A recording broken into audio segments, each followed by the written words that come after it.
जय श्री राम।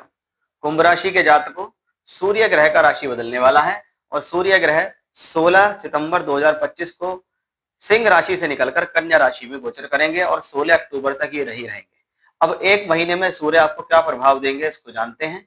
आपकी राशि से 7वें घर के स्वामी है। 7वां घर विवाह, वैवाहिक संबंधों का है, पद प्राप्ति का है, सामाजिक स्थिति का है, नौकरी का है और व्यापार का है, क्योंकि 7वें घर को हम सभी तरीके से देखते हैं।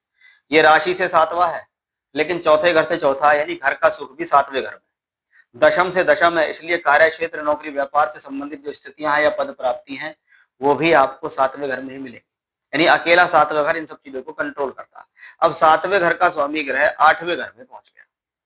8वां घर में गया हुआ कोई भी प्लेनेट छिद्र ग्रह बन जाता है, या ये भाव है त्रिक भाव। 6, 8, 12 त्रिक भाव कहलाते हैं, जिसमें अष्टम को ज्यादा खराब कहा गया। अब ये त्रिक भाव है, त्रिक भाव में कोई भी प्लेनेट अगर गया है तो उसको रिजल्ट को वहां से निकालने में प्रॉब्लम है। एक तरीके से आप समझिए कि त्रिक भाव जो है कि गड्ढा है, उसको इस गड्ढे से संबंधित समस्याएं हैं।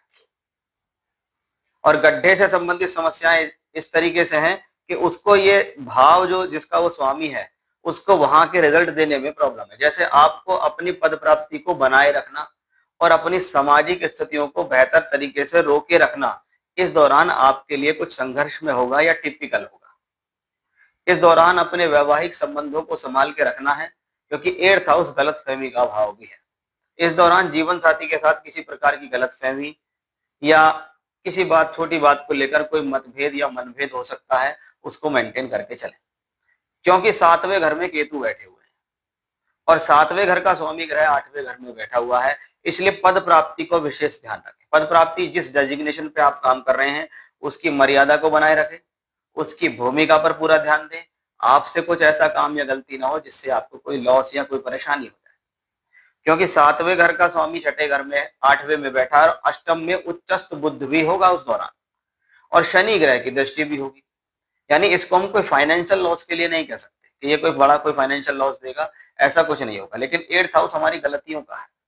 ऐसी स्थिति में अगर कोई लॉस या प्रॉब्लम्स होती हैं तो उसको हम कहते हैं कि हमारी खुद की गलतियों से ही लॉस हुआ है। हमने खुद ऐसा कोई ना कोई काम किया है जिससे वजह से हमें हानि हो गई है।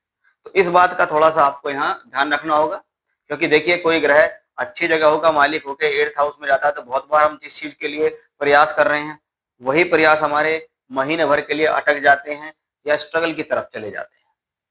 जय श्री राम।